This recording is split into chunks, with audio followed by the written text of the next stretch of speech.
Alright, more World of Speed gameplay for you lot. I did promise you guys that I'll customize the Subaru BRZ, and here is the limited edition one that I got off the store. I think it's like $3.99. But you really don't have to buy that one. There is also the 86, which you can buy from the showroom. Now, leveling up in this game requires you to do like a lot of racing and complete a lot of objectives during races. So in races, there are three sort of difficulties in terms of objectives, and they differ within like each race, in which each race that you do. There's easy, where you could bet money and you could do some small objectives and you get more money out of it. And there's medium and hard and such and so forth. And the harder the difficulty, the more milestones you have to complete, and the more money you get from races. Because if you make no bets, you don't get a lot of money. But if you make small bets, so if you're confident about your racing, so you make small bets, you get more money out of it. Now, it doesn't really change the AI difficulty of the racers. It just makes racing a bit more difficult on your part, just to increase how much money or how much rep you're going to get during each race. That's pretty much the basic gist of it. But as you know, once you level up, they give you one free car to unlock, but you do have to buy the car. You don't. If you unlock, if you get enough like royalty points from like a class, say like this Subaru's in like class A, I think. Yeah, I think class B or class A. The more loyalty points from that class you get, the more chance you get to unlock cars or unlock upgrade kits for your cars, and unlock visual upgrades for your car as well. So that's like a third type of currency. There's obviously cash to buy parts and cars. There's diamonds to buy exclusive cars and other things, and then there's that loyalty points to buy visual upgrades and performance kits for your cars, as well as unlocking a special car, unlocking cars from the classes. So those are two types of currencies. That's basically it. I do a bit of racing here. Physics, I try to get more used to the physics. Drifting is okay, but I found out sometimes that it gets a bit twitchy. I got a bit confused by how I was driving. And yes, rammers do exist. I got rammed a bit by like one yellow Z4. I was driving the Subaru BRZ. But yeah, rammers do exist, as it did back in NFS world. So there's nothing we can do about that. Obviously, the crew has overcome this by giving us the option to drive without collisions. And that's also one thing I want to touch base with you on. The World of Speed is a pretty good game, but it's like the field that it's in is like one big steep hill that it has to climb, and that big steep hill is the crew / the crew 2. I know the crew is not really that much of a free-to-play racer, but trust me, like that thing is pretty much taking control of the whole massively open multiplayer racing game ever since it was taken control by Test Drive Unlimited and Need for Speed World, to be honest. But I know World of Speed is going to become free to play eventually when the full game comes out. But in terms of massively open multiplayer racing game, like the crew has leaps and bounds beyond anything we've ever seen before.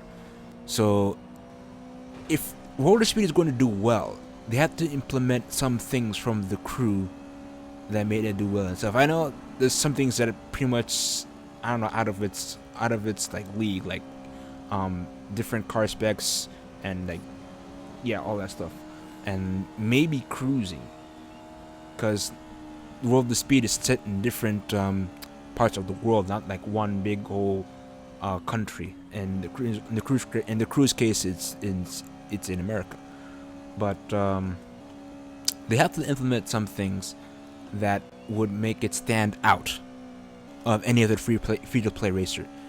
Like it shouldn't be anything like Ridge Racer Driftopia, which was sort of a copy. Well, it's them trying to pull off a Burnout / Demolition Derby / Flat Out, and it didn't really work. But World of Speed is trying to be a Need for Speed World, and they're missing a couple of things that makes it a perfect Need for Speed world, but better. And I could go into specifics, but it's gonna take a long time. So that's pretty much my take on this whole thing. But I will show you more gameplay as I get to it. It's still a lot of cars I gotta drive and customize, stuff like that. But that's the gist of it. They need to up the ante in terms of this game, because if they don't, it's not going to survive. Case in point. But yeah, enjoy the gameplay.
Here with you, see your face in the crowd.